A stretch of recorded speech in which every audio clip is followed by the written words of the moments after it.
Es increíble la cantidad de mitos que la gente cree sobre Thomas, y o sea, cosas bien obvias, como que los Norris no fueron traídos por cierto Panhat, o que él no es el presidente de Sodor o algo así. Espera. ¿Cómo que no? Sí, pero como...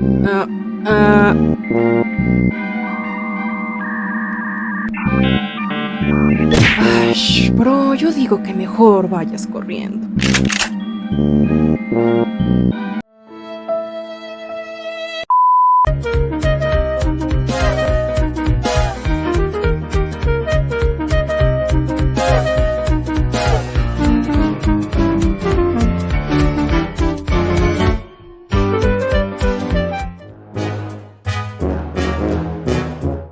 ¡Ey! ¡Hola!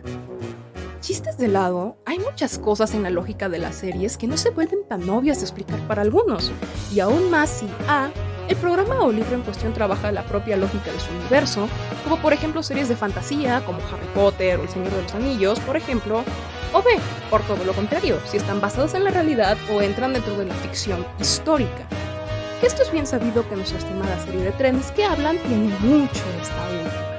Que si bien es algo bastante útil e informativo para los más chicos, digo, yo sabía que era una garita de señales desde los 4 años gracias a Thomas, con todo el sinsentido que han metido en los últimos años, particularmente con el reboot, donde cierto Panhat más parece el rey de la isla en lugar de quien realmente es, un manejador de ferrocarriles.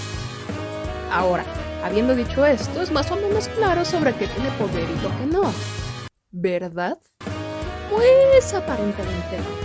Y eso es algo perfectamente normal, pues entre todos los detalles técnicos, con el caso particular del Reino Unido, normalización ferroviaria, y ya les mencioné lo mal que All Engines Go hace. Y pues esto es justo de lo que hoy vamos a hablar. Trataremos de conectar tanto lo que vemos en la serie y libros como cómo realmente se administran los ferrocarriles en la realidad, tanto en presente como pasado, añadiendo un par de anexos a la legalidad British en particular que sí nos cambia algunos detalles, en especial considerando que Sodor es una isla y no parte de la mainland per se. Por lo que damas, caballeros y locomotoras vayan preparando sus horarios y sus libros de legalidad. Y por cierto, si alguien de mi universidad está viendo, sí, ya sé que esto no lo vemos en teoría hasta el séptimo semestre. Porque hoy nos embarcaremos en analizar no en el ámbito personaje, sino en función al señor Jamón Sombrero.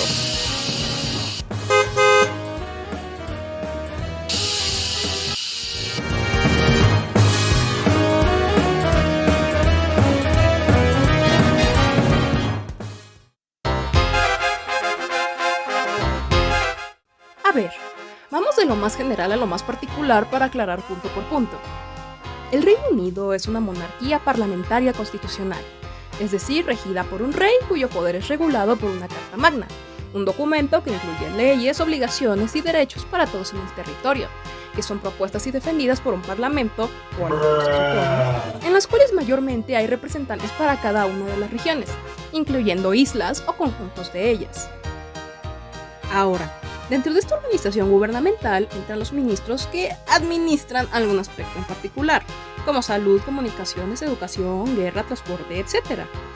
Por otro lado, los ferrocarriles, hasta antes de 1948, no entraban dentro de esta última categoría, pues si bien tenía que apegarse a cierto código legal, estos eran de compañías o empresas independientes al gobierno, entre comillas, ahorita les digo por qué. Pero posterior a la nacionalización en dicho año, esta responsabilidad corresponde al Estado, pues aunque siguen teniendo una división en 5 regiones, respetando más o menos la amalgamación de los Big Four, en la cual el gobierno, si bien ya tenía influencia desde antes, no es hasta ese punto de la aprobación del Transport Act que todos estos proceden a ser propiedad y por ende responsabilidad del Estado.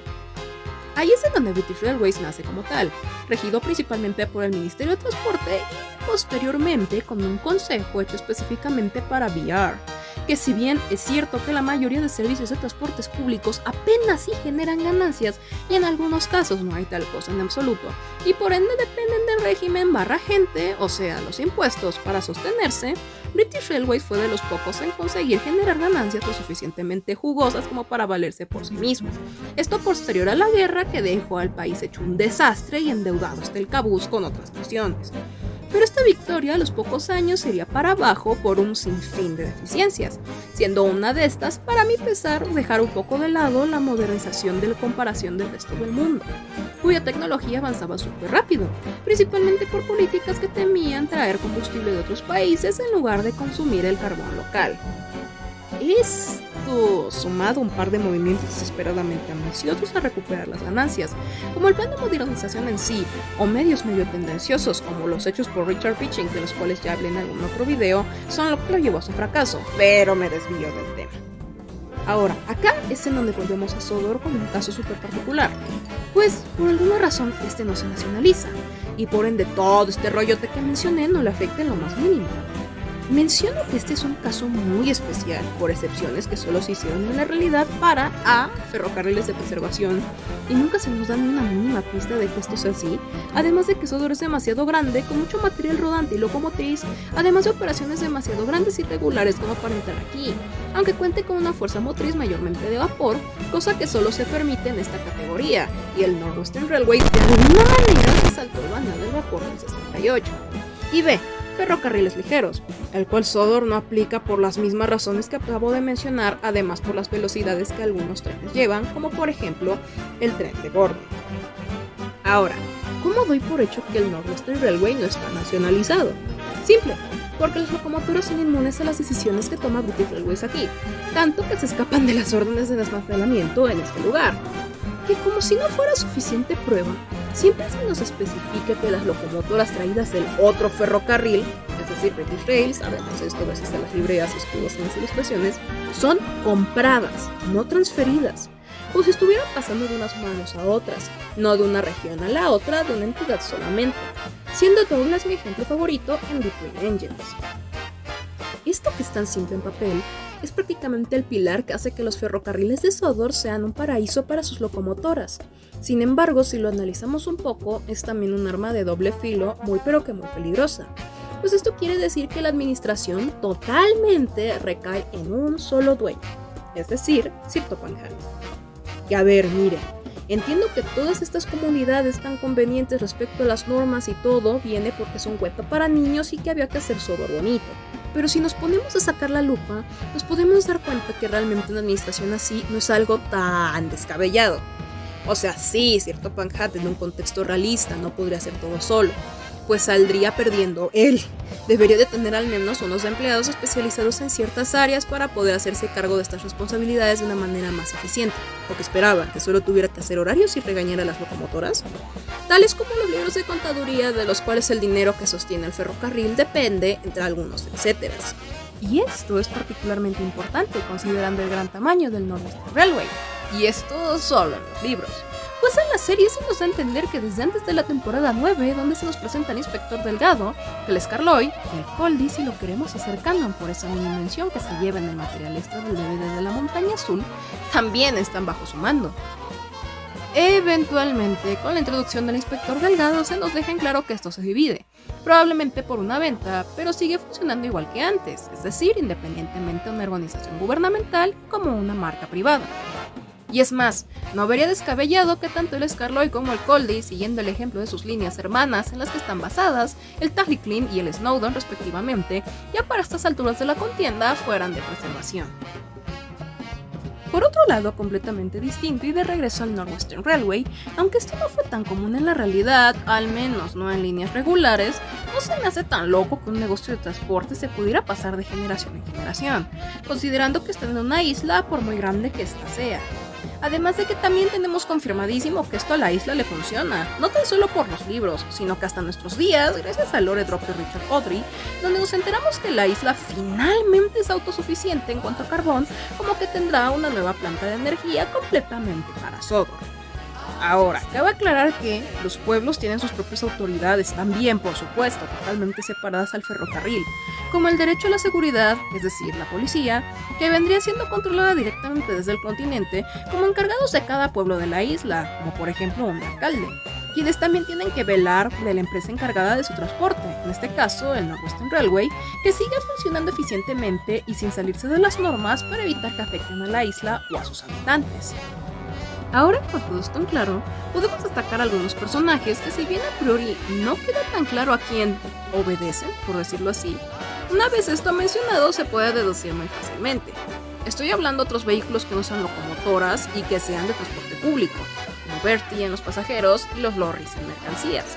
Y es que aquí solo hay de dos. Una, la que veo más improbable, y es que estén afiliados al Northwestern Railway, cosa que, si bien se vio mucho en British Railways, en la realidad veo muy improbable que los Tata hayan tenido la idea de seguir este tan mal ejemplo.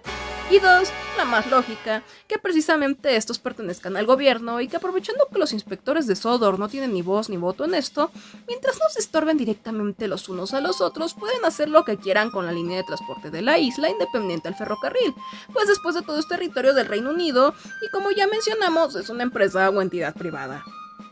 Que irónicamente está bien justificado, porque si la isla es bastante grande y transitada, además, si Bertie tiene sus pasajeros, ¿por qué no? Ahora, claros con esto, hasta cierto punto hace sentido que Sir Topham Hatt regañe estos otros vehículos, pues es una autoridad de transporte. Sin embargo, solamente en este aspecto, porque no tiene jurisdicción sobre ello. Es como cuando en la primaria les llamaba la atención el profesor de otro grupo o salón. Sí, podía llamarles la atención para mantener el orden, pues era una figura de autoridad después de todo. Además de contarle al profesor de su salón, pero no tomar acción directamente por mano propia. Eso aplica aquí al considerar que los vehículos tienen conciencia. Ahora, sabiendo esto, hay un par de casos en particular que me llaman la atención, y estos son Cranky junto con Billy Ben, que a primera vista podrían entrar dentro del rubro que les acabo de mencionar sin necesidad de darle más vuelta al punto. Pero estos tres tienen algo en particular que ningún otro vehículo, o en el caso de Cranky, aparato no tiene. Y es que corresponden a la infraestructura del ferrocarril, lo que nos lleva a algo que suena muy elemental, pero que es muy importante para entender esto. Y es hasta qué punto cuenta como el ferrocarril y hasta qué punto no. Y es que si consideramos a Topham como el único dueño del Northwestern Railway, las cosas que entrarían dentro de su propiedad serían las acciones correspondientes al ferrocarril, es decir, fracciones o unidades de la empresa en el mercado de valores, el material rodante y locomotriz, es decir, vagones, furgones y locomotoras, incluyendo los especializados como los de rescate, capital monetario, o sea, la plata que genera el ferro, capital humano, sé que suena feo, pero así se llama, y es que este se refiere a la administración de los empleados por conocimientos, etc., e infraestructura, es decir, puentes, vías, señalizaciones, entre otros. Este último es peculiarmente relevante para explicar el caso de Cranky, pues suponiendo que no sea propiedad de los puertos, sino del ferrocarril en sí, pues mayormente lo vemos cargando cosas para las locomotoras, esto puede querer decir que entra dentro de la infraestructura y por ende dentro de la responsabilidad de Sir Topham Hatt. Y esto es algo que también se da mucho en la vida real, pues tenemos por ejemplo las estaciones intermodales, donde tienen maquinarias enormes encargadas de ir intercambiando mercancías de barcos a trenes, a trailers y viceversa. Esto también aplicaría por ejemplo con Owen, solo que este estando en manos del inspector Delgado, pues esa es la línea que sirven. Lo que muy interesantemente nos lleva a los casos de Billy Ben, porque, sabemos que ellos sirven a la cantera dentro de manera regular, pero ¿ellos pertenecen a ella o simplemente son parte del ferrocarril? Y para mí es esta última. Pues los trenes de mercancías, a diferencia de su contraparte de pasajeros, no laboran al 100% por sí mismos. Porque sí, el ferrocarril tiene los medios para transportar cosas, pero si no hay nada que llevar, ¿cuál es el chiste? Se manejan por contratos hechos con empresas de todo tipo, fábricas, granjas o centros de explotación de recursos como las minas o canteras. En estos contratos se acuerda cuánto material se espera llevar, por cuánto tiempo, qué rutas ocuparán y cuáles son las responsabilidades de ambas partes, además de cuánto costará, que como son transportados masivamente, generalmente se vuelve más barato que por otro medio de transporte. Es como comprar playeras al mayoreo.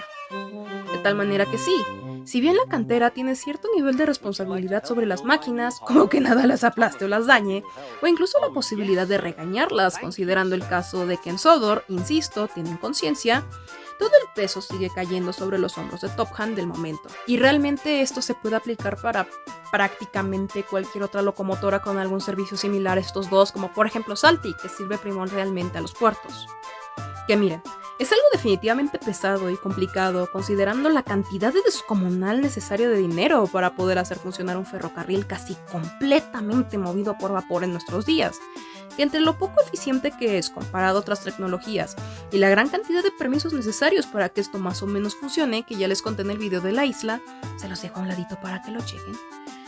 Pero con todo esto, si algo nos han dejado claro tanto en la serie como en los libros, es que los Hutt verdaderamente aman lo que hacen.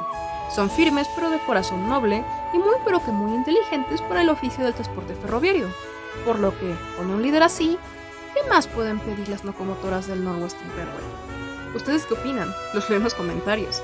Les recuerdo que esto solamente es un análisis hecho en base a los datos que conocemos, pero no deja de ser especulación mía, por lo que les pido de la manera más atenta que se lo tomen como tal. Si les gustó, no olviden suscribirse y darle like. Yo soy Lismi, la chica del ferrocarril, y sin más que decir, me despido. Chao. Rail and machine, fire, smoke and steam. New York Central, ghosts of the rail.